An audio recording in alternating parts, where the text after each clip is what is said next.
himself on the shores of that vast sea. The great prairies appear to be the final gathering place of the red men. The remnants of the Mohicans and the Delawares, of the Creeks, Choctaws, and Cherokees, are destined to fulfill their time on these vast plains. The entire number of the Indians within the Union is differently computed at between 1 and 500,000 souls. Most of them inhabit the country west of the Mississippi. At the period of the tale, they dwelt in open hostility, national feuds passing from generation to generation. The power of the Republic has done much to restore peace to these wild scenes, and it is now possible to travel in security where civilized man did not dare to pass unprotected 25 years ago. Recent events have brought the Grand Prairies into familiar notice, and we now read of journeys across them, as half a century since we perused the narratives of the emigrants to Ohio and Louisiana. It is a singular commentary on the times that places for railroads across these vast plains are in active discussion, and that men have ceased to regard the project as chimerical. This book closes the career of Leatherstocking. Pressed upon by time, he had ceased to be the hunter and the warrior, and has become a trapper of the Great West. The sound of the axe has driven him from his beloved forests to seek a refuge by a species of desperate resignation on the denuded plains that stretch to the Rocky Mountains. Here he passes the few closing years of his life, dying as he had lived, a philosopher of the wilderness, with few of the failings, none of the vices, and all the nature and truth of his position. Chapter 1. I pray thee, shepherd, if that love or gold can in this desert place buy entertainment, bring us where we may rest ourselves and feed. As you like it. Much was said and written at the time concerning the policy of adding the vast regions of Louisiana to the already immense and but half-tenanted territories of the United States. As the warmth of controversy, however, subsided, and party considerations gave place to more liberal views, the wisdom of the measure began to be generally conceded. It soon became apparent to the meanest capacity that while nature had placed a barrier of desert to the extension of our population in the West, the measure had made us the masters of a belt of fertile country, which in the revolutions of the day might have become the property of a rival nation. It gave us the sole command of the great thoroughfare of the interior, and placed the countless tribes of savages who lay along our borders entirely within our control. It reconciled conflicting rights and quieted national distrusts. It opened 1,000 avenues to the inland trade and to the waters of the Pacific, and if ever time or necessity shall require a peaceful division of this vast empire, it assures us of a neighbor that will possess our language, our religion, our institutions, and, it is also to be hoped, our sense of political justice. Although the purchase was made in 1803, the spring of the succeeding year was permitted to open before the official prudence of the Spaniard, who held the province for his European master, admitted the authority or even the entrance of its new proprietors. But the forms of the transfer were no sooner completed, and the new government acknowledged, than swarms of that restless people which is ever found hovering on the skirts of American society plunged into the thickets that fringed the right bank of the Mississippi, with the same careless hardihood that had already sustained so many of them in their toilsome progress from the Atlantic states to the eastern shores of the Father of Rivers. The Mississippi is thus termed in several of the Indian languages. The reader will gain a more just idea of the importance of this stream if he recalls to mind the fact that the Missouri and the Mississippi are properly the same river.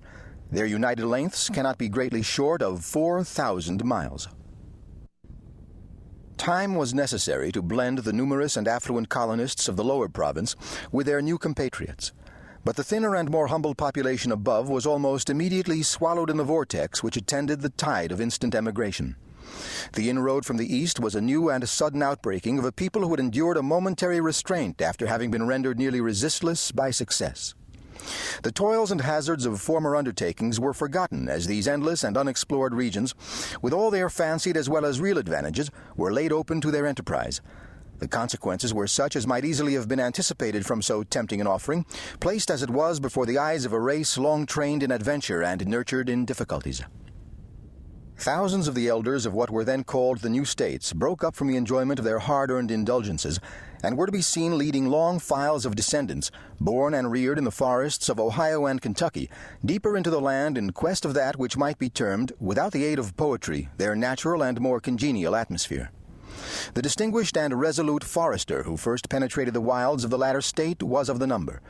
This adventurous and venerable patriarch was now seen making his last remove, placing the endless river between him and the multitude his own success had drawn around him, and seeking for the renewal of enjoyments which were rendered worthless in his eyes when trammeled by the forms of human institutions.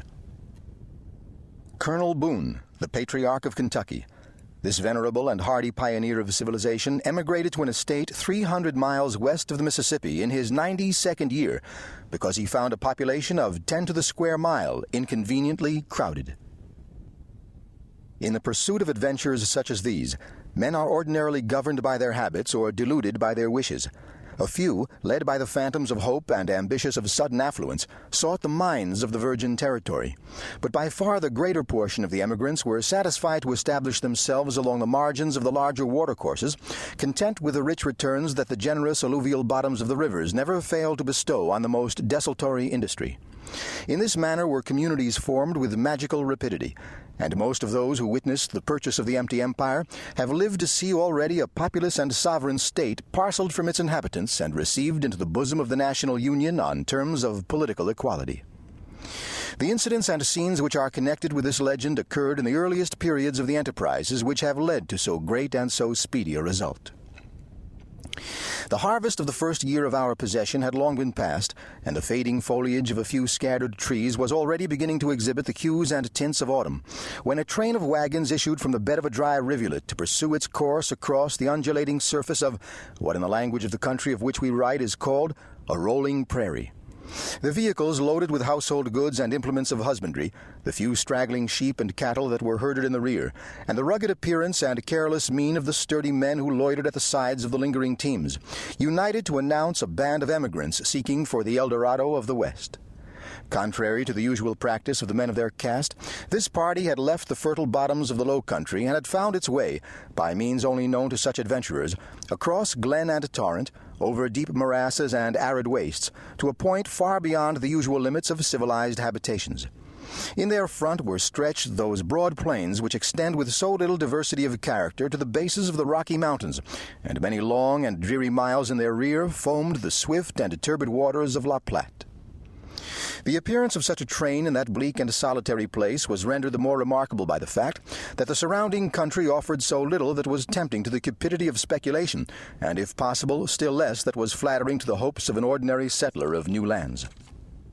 The meager herbage of the prairie promised nothing in favor of a hard and unyielding soil, over which the wheels of the vehicles rattled as lightly as if they traveled on a beaten road, neither wagons nor beasts making any deeper impression than to mark that bruised and withered grass which the cattle plucked from time to time, and as often rejected as food too sour for even hunger to render palatable. Whatever might be the final destination of these adventurers or the secret causes of their apparent security in so remote and unprotected a situation, there was no visible sign of uneasiness, uncertainty, or alarm among them. Including both sexes and every age, the number of the party exceeded 20. At some little distance in front of the whole marched the individual who by his position and air appeared to be the leader of the band. He was a tall, sunburnt man, past the middle age, of a dull countenance and listless manner. His frame appeared loose and flexible, but it was vast and in reality of prodigious power.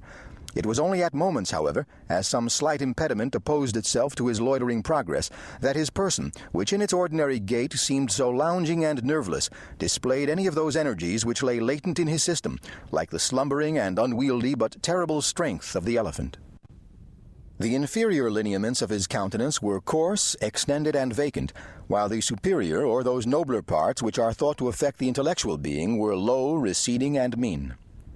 The dress of this individual was a mixture of the coarsest vestments of a husbandman, with the leathern garments that fashion as well as use had in some degree rendered necessary to one engaged in his present pursuits.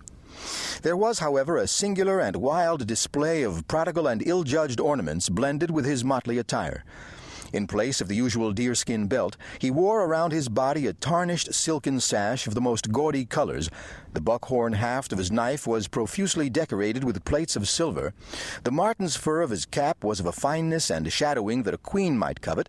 The buttons of his rude and soiled blanket coat were of the glittering coinage of Mexico. The stock of his rifle was of beautiful mahogany, riveted and banded with the same precious metal, and the trinkets of no less than 3 worthless watches dangled from different parts of his person. In addition to the pack and the rifle which were slung at his back, together with a well-filled and carefully guarded pouch and horn, he had carelessly cast a keen and bright wood axe across his shoulder, sustaining the weight of the whole with as much apparent ease as if he moved unfettered.